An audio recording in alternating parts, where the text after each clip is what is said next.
পুলি করার জন্য জল ফুটে গেছে। এবার কড়াইতে সামান্য লবণ দিয়ে দেবো।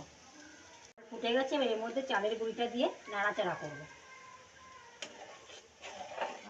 হালকাভাবে নাড়াতে হবে।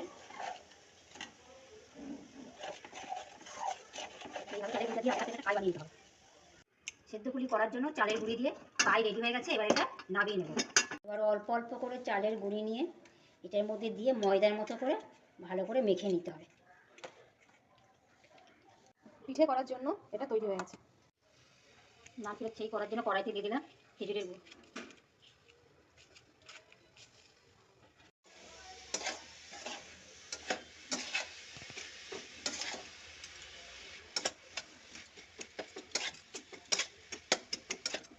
নারকেলের ছেই রেডি হয়ে গেছে।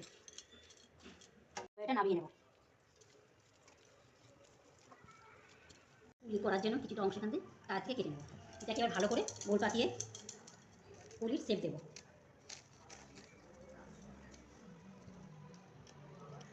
পুলির শেপ দেওয়া হয়ে গেছে। এর মধ্যে এবার নারকেল পুরটা বেশি পরিমাণে দিতে হবে। এইভাবে মুখটা বন্ধ করে দিতে হবে। মুখ বন্ধ হয়ে গেছে। এবার এইভাবে হালকাভাবে মুড়িয়ে দিতে হবে মুখটা। এইভাবে শেপ দিতে হবে। এইভাবে পরপর কটা পুলি বানিয়ে নেব।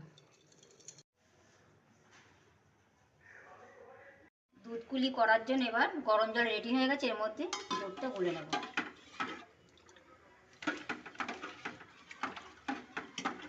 দুধ ফুটে গেছে। এর মধ্যে খেজুরের গুড়টা দিয়ে দিচ্ছি।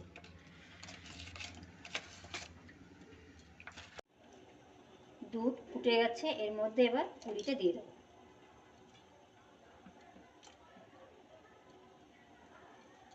দুধ পুলি রেডি হয়ে গেছে। এবার এটা নামিয়ে নেব। আস্তে আস্তে তুলতে হবে, না তো পুলি ভেঙে যাবে।